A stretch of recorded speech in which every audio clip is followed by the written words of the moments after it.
Cameron Kurtz and Josh Komnick out here at Beck's, and we've been joined by Lincoln head coach Mr. Neil Alexander. And Coach, we were just real quickly before we wrap up and close out last night's game and then move on to tonight's game against Southeast.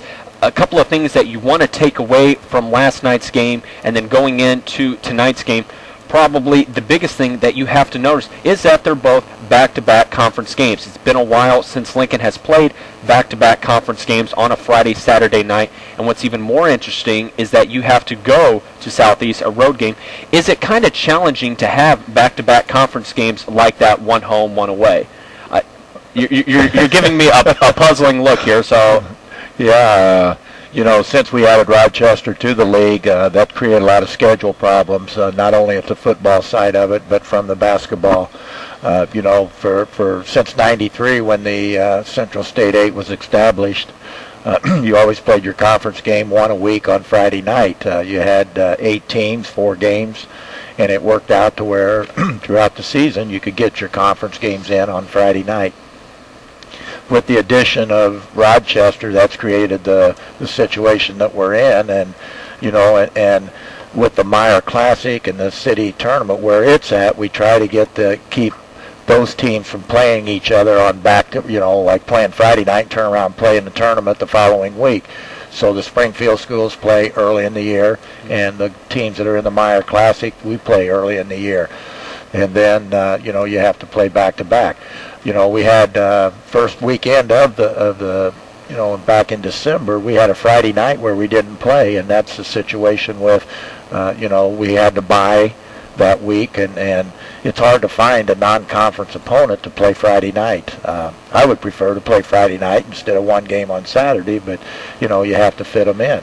Next year we have a scheduling problem with the opening weekend. First weekend in December we got Normal West, which we're scheduled to play. Corresponding date would be on that Saturday, the first weekend in December, but we've got a wrestling tournament here, so we're probably going to play that game on a Thursday night. So with all the activity, scheduling becomes pretty much a nightmare to get games in and fit in and everything, and this is a nightmare weekend for us, and we have another weekend where we have to play Springfield and Lamphere in the same weekend. So it's not a lot of fun, but we got to do it. We don't have a choice. Again, we have to play the Springfield schools, and you throw in the Springfield schools, they get to play the schools on the outside now. So Southeast played, I believe, Rochester last night, and then they play us tonight. On the same note, with Southeast being the Railers' opponent tonight, Southeast is a team that is very challenging for Lincoln to get by. They are a very, very well-respected program, and taking a look at last season's game, you played Southeast 3 times. The first game on January 5th of last year, Southeast 67 to Lincoln 55. February 5th, exact same score, 67-55. And then March 10th, Southeast likes to keep it at 67, Lincoln 57. That was in the Class 3A sectional last year at Champaign. Well-respected team.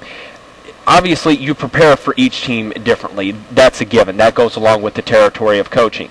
But what is it that you do to a team like Southeast to try and throw something a little different at them, maybe something that they haven't seen from Lincoln in the past? Well, we don't change a whole lot. We try to do what we do the best that we can, and it's quite a challenge tonight. Coach Thomas does a great job. Those kids have a goal in mind. They play great team ball. They have great movement. They're all the same type of athlete. They're all 5'10" to 6 foot. They do have a couple players that are 6'2", 6'3", but other than that, that's their roster. But the kids can defend. They can lock you up, and they have great quickness. They've got kids that can shoot the 3, and not just one. They've got 6 or 7 kids that they can line up on a 3-point line and let it go. And they've been very consistent at that part of the game, and they score points in a hurry. I mean quick points. They can run some off. I think Plainfield, they scored 33 points in the third quarter. Wow. And they have that capabilities. But he does a lot of great things. They do a lot of different things defensively. Their diamond press is, lethal. I mean, they'll really use it. And the thing about LT is he'll use something. If it works, he sticks with it. If it doesn't work, he moves on to something else. And he's got great athletes that can do that.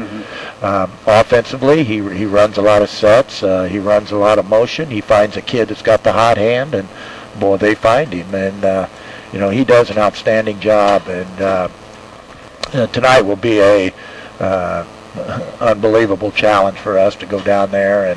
And we took a hard one last night, and I hope our kids can bounce back, and will be. And but we've just got to go down there, and it's a tough situation because they've got. I'm guessing we haven't really seen a lot of zone offenses out of them, but I'm guessing Jacoby Anderson will be at the high post, and he's a great shooter that can just turn and shoot.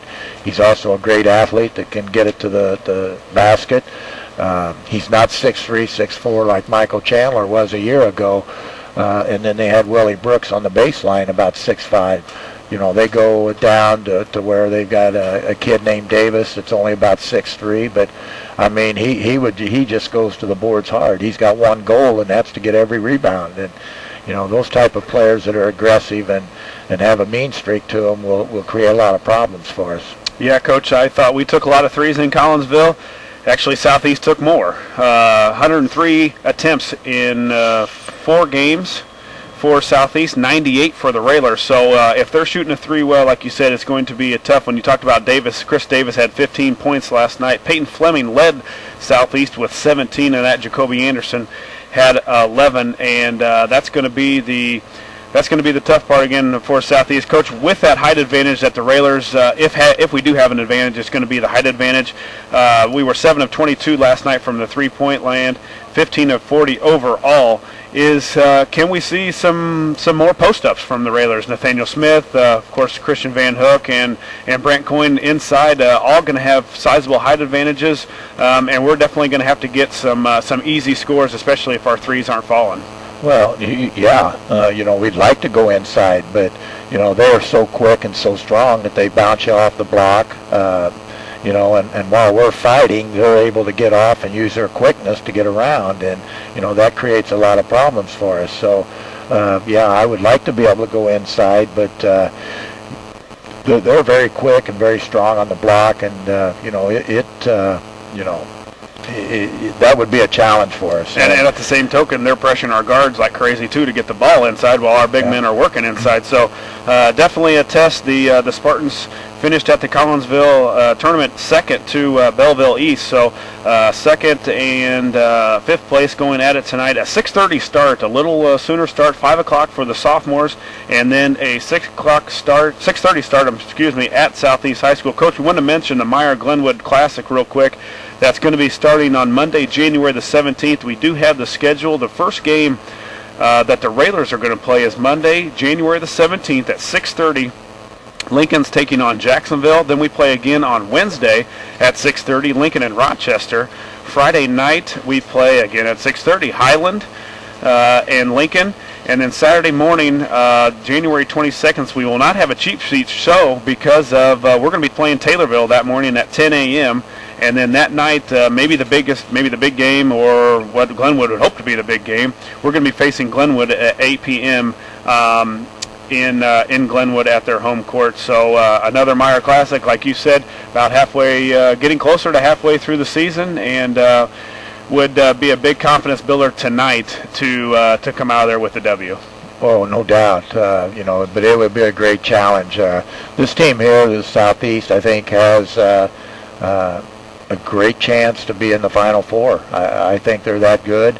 I think on a given night that we're that good, but we've got to prove that we can play that way consistently. Southeast is playing every night the same way, and going back to your comments about their scores, they had Fleming and Davis and Jacoby Anderson. The other two guys have been their leading scorers, Titus Gardner and Senior, and those two guys are their leading scorers, and they didn't even lead them last night. So, that just shows you what type of balance that Southeast has, and I've really been impressed with the way they play. I saw earlier this year they had 5 starters in double figures. I think maybe the only other time I've seen that in high school basketball. We did it just a couple of years ago where we had 5 guys in double figures, and they can spread it around. And Coach, as history had last year, if we give up 67 again for the 4th straight time we've played Southeast, can we win? No, that will be hard because they defend that well, and and it's going to be hard. If Southeast is not playing Lincoln, they are fun to watch. Mm-hmm. They pressure, they run, they shoot. They're an exciting team to watch, and unfortunately for us, we got to sit on the other side tonight and watch them, and hopefully we can contain and control because we've got our work cut out for them. But they are an exciting team. 6:30 is the start time for that game tonight at Southeast.